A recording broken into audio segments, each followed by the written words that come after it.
So, before we get to the last story and last piece of the evening, not of the evening, of the set. Jeez, I'm getting all fashion. No, of the set. Sorry. I want to take some time to explain a little bit more about kind of why I put this stories and music thing together. There's a lot that goes into it, but first I want to mention this.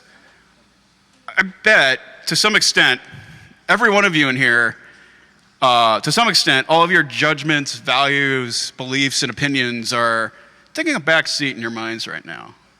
And you're receiving this moment and what I'm saying without them really interfering. Basically, your thoughts aren't really interfering, right? That kind of feels good, right? Like, I bet it does, to some extent. It's nice to just kind of take it all in. You're aware and you're focused right now. These two things equal mindfulness. Okay? And mindfulness is one of the best tools we have as humans to connect to our present moment, to the here and the now. Like, I swear to God, these things, we do not connect with these things. These offer an illusion of connection, okay? These are the enemy of our attention and mindfulness. Like, this is true connection right here, am I right? Like, this is true connection right here. Live music, experiencing something together, right? Yeah. So, there are many ways to be mindful and cultivate mindfulness. Some people do yoga, others do meditation, some people pray. All of us listen to music, right? Travel, too. Travel cultivates mindfulness. Here's how that works. I can't tell you how many times I've been in a situation in the world where I'd have to rethink everything I do normally. Especially when there are no English speakers around. How many of you can relate to that? Been in a place in the world and you're just like, I don't know what to do, right? One of the only things we can do in those situations is be mindful. First and foremost, that mindfulness allows us to become calm and collected, right? But in the context of travel, importantly, it opens our minds to receive.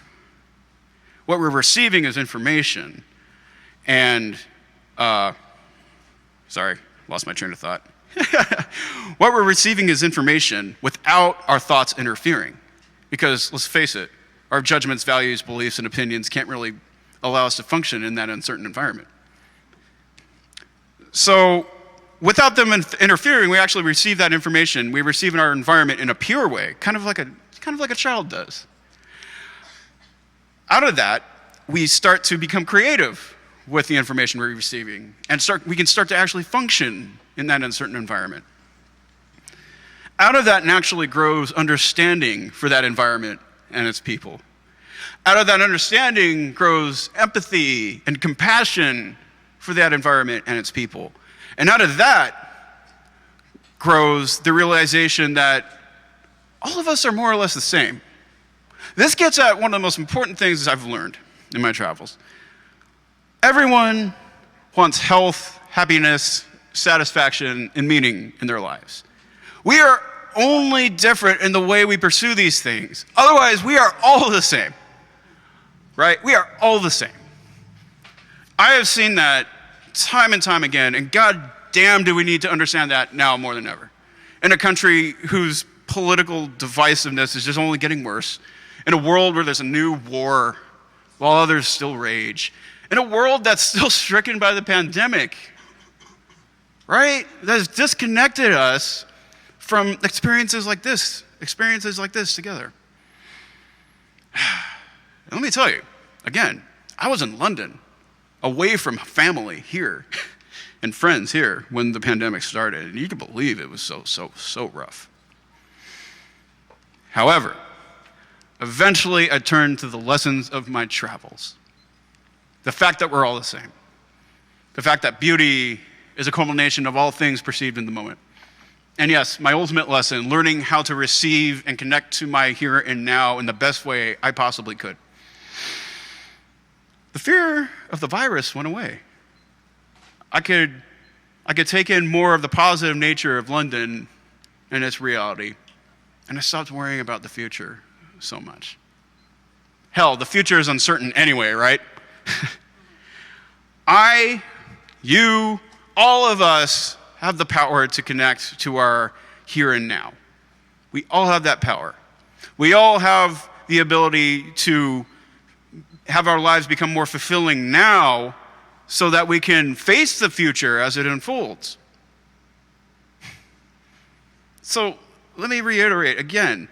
With all that said, my goal with these stories and this music is to inspire you to go out and receive and connect to the world, to your here and now, like a child does, in the best possible way you can.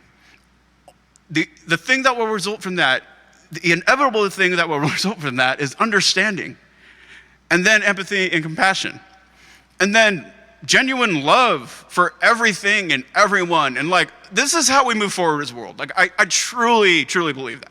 This is how we move forward as a world.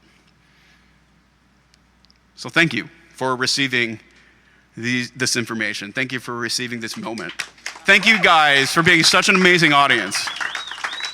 And thank you once again for the Baked Potato for hosting us. This is an amazing opportunity, and I'm just so happy to be able to share these stories and this music and these philosophies with you.